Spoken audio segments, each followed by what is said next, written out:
Alors mes amours, j'espère que vous allez bien. C'est Maria-Josée Bikouma. Si tu ne me connais pas, aujourd'hui on va parler du stress post-traumatique. Tu sais, le stress post-traumatique, c'est, en tout cas je peux dire, c'est un trauma que la personne a. Souvent quand par exemple tu as été peut-être abusé, tu as été dans un accident, tu as été... en tout cas, tu es arrivé quelque chose de grave, tu as assisté à un meurtre, tu as été témoin de quelque chose vraiment de gros.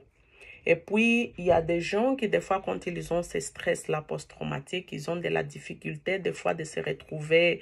Par exemple, des gens, s'ils ont assisté quelqu'un dans la rue se faire agresser, ils ont peur, des fois, d'aller dans la rue. Ils ont vraiment, comme genre, ils développent ça. Ils veulent plus se mettre dans la même situation.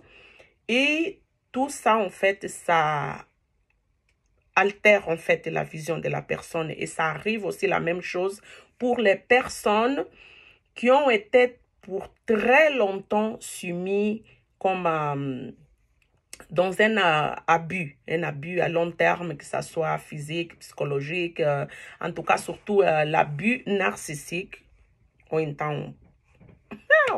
J'ai déjà changé de langue, bon Dieu. Je ne peux plus couper, moi je ne fais pas de montage. Donc, voilà. Des gens qui ont été, par exemple, victimes de pervers narcissiques ou de psychopathes ont aussi ces séquelles-là. OK? Ils ont aussi ces séquelles-là, malheureusement. Ils ont l'impression, en fait, que quand ils sont là-dedans, ils se laissent aller, que plus rien va changer, qui se trouvent qu'ils sont plus capables de ne rien faire, qui, en tout cas, ils se laissent aller quoi. Ils ne veulent plus rien faire. Leur vision est vraiment comme genre altérée. C'est comme tu te sens incapable de faire quoi que ce soit parce que tu penses que tu n'as pas la capacité de pouvoir faire quoi que ce soit. En fait, tu abandonnes tout. Tu arrêtes de lutter, tu perds la foi, tu perds l'espoir, tu perds les repères. En tout cas, tous les repères, tu les perds. Tu as peur de tout et de rien. Tu comprends? Mais il faut comprendre que notre cerveau, c'est comme un caoutchouc. Tu comprends? Si ça là, ça t'arrive.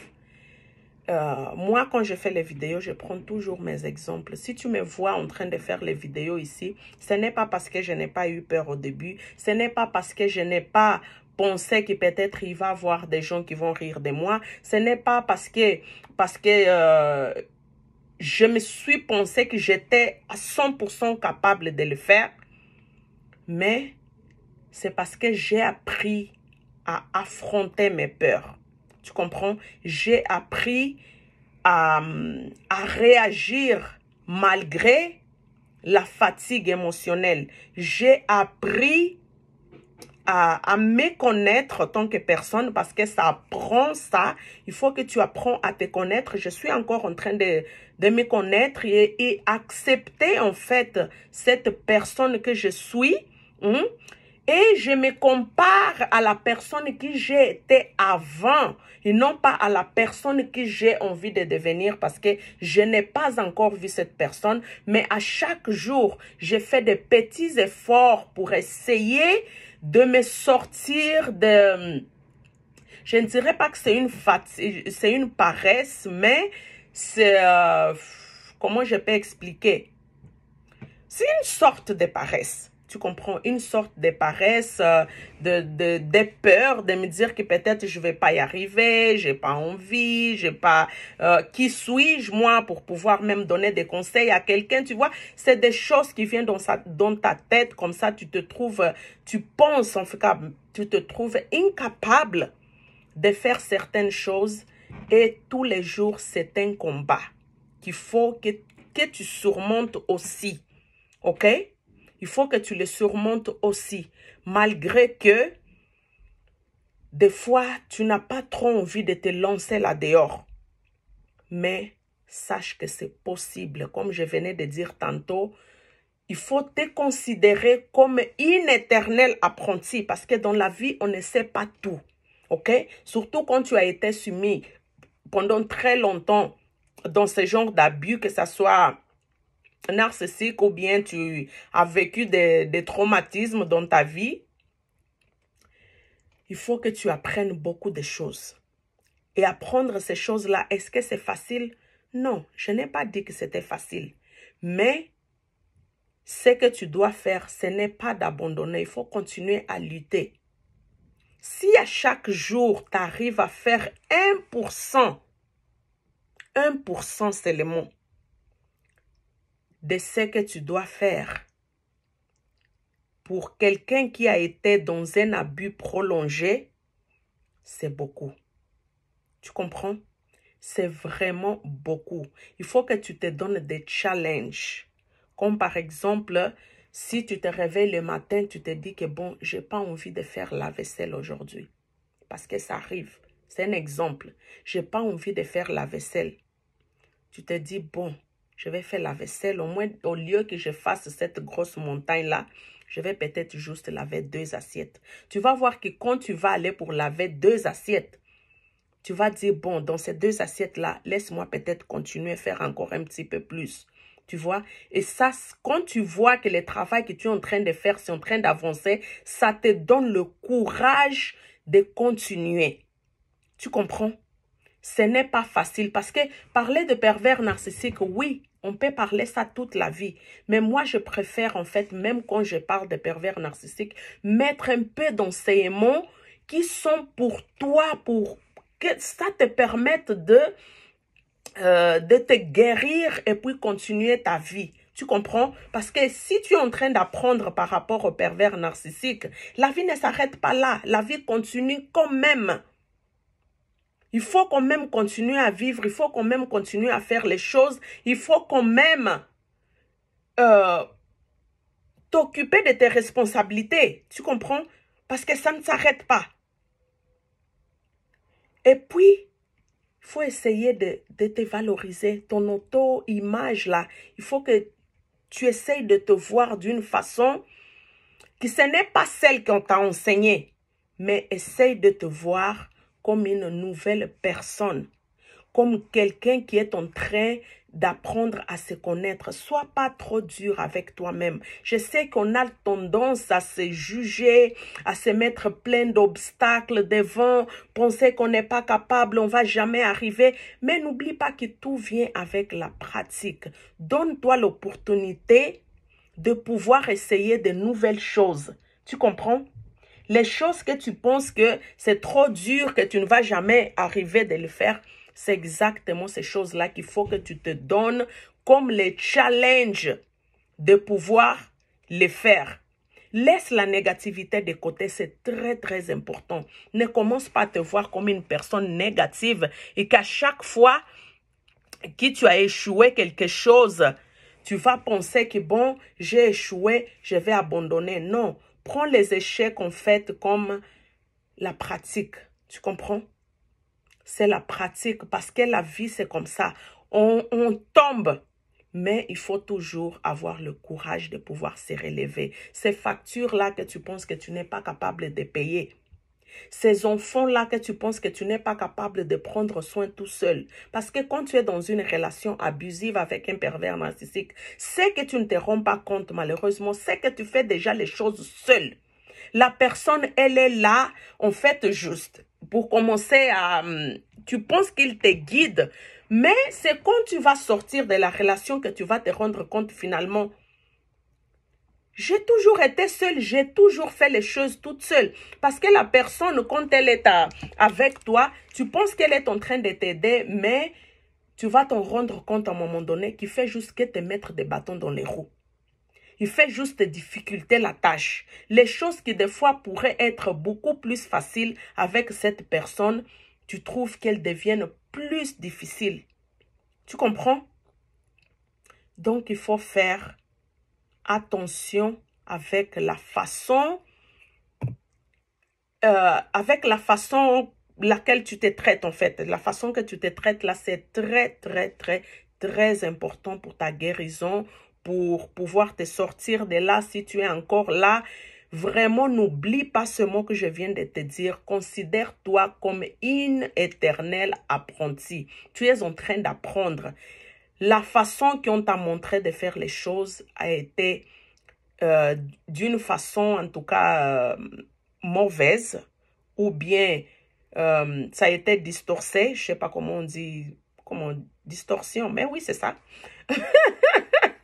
Distorsion de la réalité, ce n'était pas réellement la bonne façon ou bien c'était un peu comme genre faussé.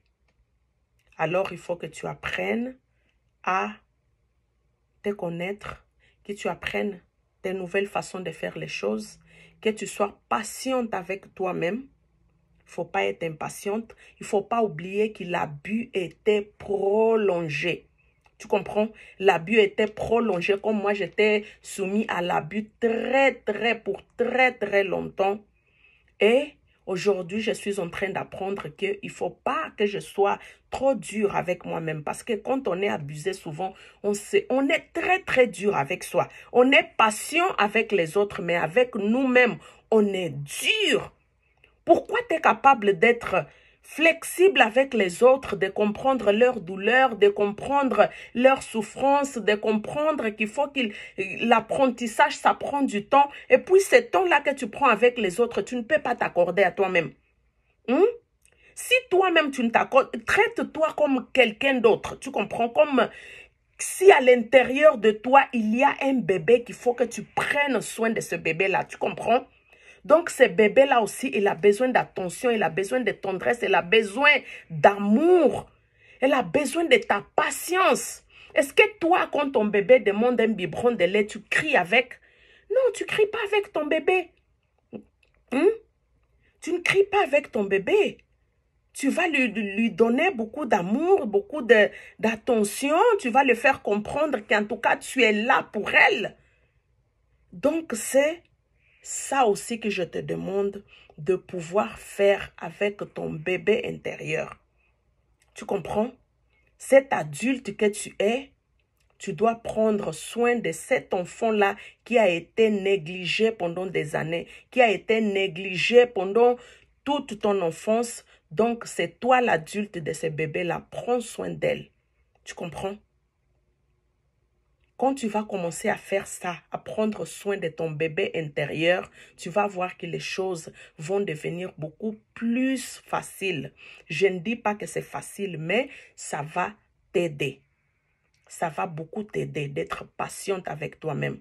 Parce que l'abus, ça ne s'est pas passé en 2 mois, en 3 mois, en 4 mois. Même si c'était en 2, 3 mois, on vit toujours les choses différentes. Tu ne peux pas te comparer avec quelqu'un à l'extérieur de toi. Compare-toi avec toi-même. Qu'est-ce que tu as été il y a 2 ans? Qu'est-ce que tu as été il y a 3 ans? Qu'est-ce que tu as été il y a 1 semaine? Qu'est-ce que tu es aujourd'hui? Qu'est-ce que tu as accompli? Tu comprends? Apprends à te féliciter. Même si les pas que tu as donnés, c'est aussi petit que peut-être juste passer un appel téléphonique sans avoir quelqu'un derrière à te souffler le mot.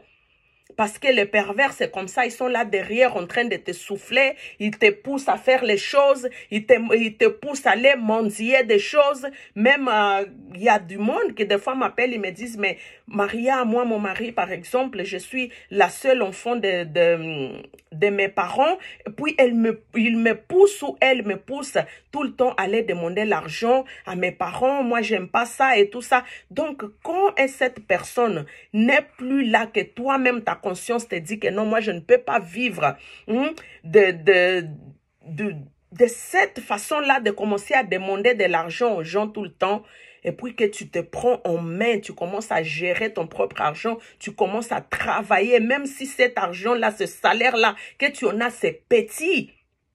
Tu te dis au moins, c'est à moi, je l'ai travaillé. Sois fier de toi, ok? Avec ce petit salaire-là, tu peux t'acheter ne serait-ce qu'une boucle d'oreille d'$1. Commence à te féliciter pour des petites choses, pour les petits pas que tu fais. Ne t'abandonne pas.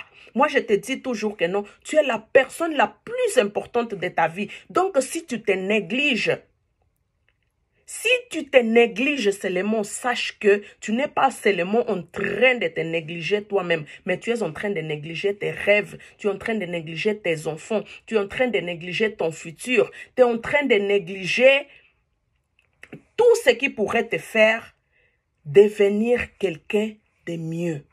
Tu comprends? J'espère que tu as aimé cette vidéo. Si tu en as des choses que tu peux ajouter pour des gens qui vont écouter cette vidéo, tu as d'autres expériences, en tout cas, que tu as vécu toi-même ou bien quelqu'un d'autre, laisse dans les commentaires. Si tu as besoin de me parler, ben, comme tu connais, mon numéro de téléphone, c'est toujours le même. Plus 1 587 926 04 89. Sur WhatsApp, tu peux me contacter. Je serai toujours disponible comme d'habitude. Et voilà quoi. J'espère que tu as aimé la vidéo. Abonne-toi, like, commente. Et on se voit à la prochaine vidéo. Bisous à toi et à bientôt. Mouah.